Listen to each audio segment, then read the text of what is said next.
bienvenue à ce nouvel épisode du tarot en 4D, où aujourd'hui notre invité sera la carte de la Lune. Alors en général, on parle pas souvent, enfin on peut en parler d'intuition autour de cette carte, mais souvent je l'interprète comme des remontées de crainte, d'angoisse, peut-être de choses douloureuses qu'on a oubliées et qui viennent se rappeler à nous de façon, on va dire, consciente ou inconsciente en tout cas, et qui peuvent mettre en alerte en fait cette part sauvage en nous et la part de raison. On peut voir sur cette carte qu'il y a ces tours de guet qui signifient un passage. Donc, est-ce qu'on doit dépasser ça? Est-ce qu'on est limité? Est-ce que cette ligne d'horizon avec ce chemin à parcourir nous appelle à dépasser ça ou à nous expliquer que la route est encore longue? À voir.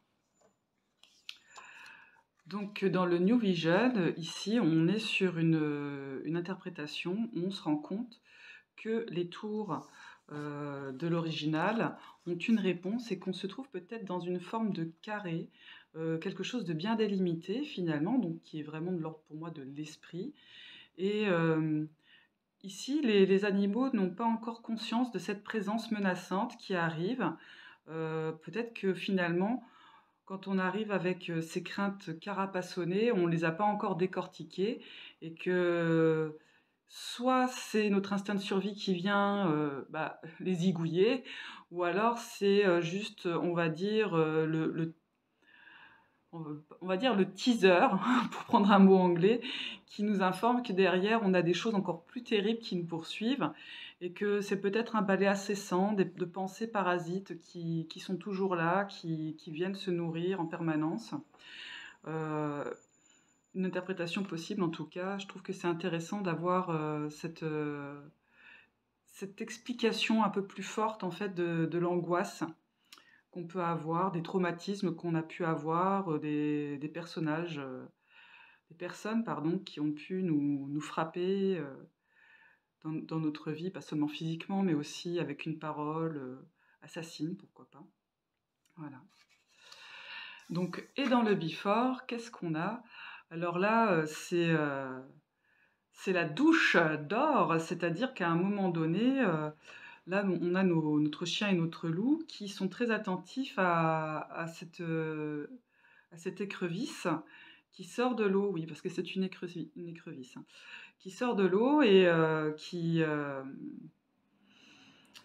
comment dire, tiens, faites attention, notre inconscient nous signale, il y a quelque chose qui s'agite dans les tréfonds, soyez attentifs à ce qui se passe, mais en même temps, du coup, ça veut dire que notre attention est focalisée sur seulement cet état-là, cette partie-là de notre être, et qu'on n'arrive plus à être attentif à autre chose, c'est-à-dire que notre intuition, notre énergie première est tout à fait tournée vers ça, et du coup, elle est immobilisée.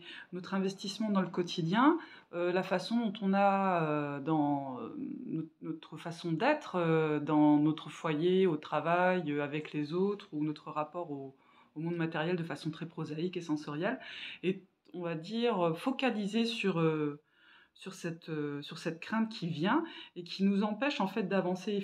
Puis on remarque en plus que donc on a cette psyché qui nourrit cette crainte et la façon dont la carte est disposée, on se rend compte que y a que ça qui compte puisque même le chemin disparaît derrière ce rayon qui est vraiment, on va dire, abondant par rapport à ça. Donc, moi, ce que je note aussi, c'est qu'il y a ce rideau de flammes, donc on a encore cette notion de danger. On pourrait se dire aussi, si on se souvient, c'était dans la, la carte du before du diable, on avait à nouveau ce feu, ce mur de flammes qui nous pétrifiait, nous gardait dans une situation où on était esclave d'autre chose, peut-être de pulsion, peut-être d'une personne dominante. Ici, c'est vraiment en soi que se trouve le, entre guillemets, le souci, quoi, l'inconfort. Alors, est-ce que ils sont vigilants et ils font en sorte que jamais ça ne sorte et là on est dans une forme de déni? Ou est-ce qu'au contraire, c'est en train d'émerger, c'est un petit peu comme si on avait eu un traumatisme dont on ne se souvenait pas et qu'à un moment donné assez inopportun, ils rejaillissent, des eaux de la mémoire donc à voir. Et ce que je trouve intéressant, dans la suite, c'est, et je ne sais pas si, faudrait que je regarde sur les moments où ils ont été édités respectivement. Là, on pourrait se dire que finalement, ils se font face d'une certaine façon. Et là, j'ai envie de dire que le personnage qui je vais pas lui donner de genre, même si, je lui trouve une tenue, que je dirais plutôt féminine selon les codes actuels. Mais en tout cas, qui arrive, tête encapuchonnée comme l'ermite finalement, donc c'est sauf qu'il y a quelque chose de plus vivant, de plus actif avec cette cape rouge, qui est par contre prête à se plonger dans cette eau de mémoire et aller affronter, ses craintes.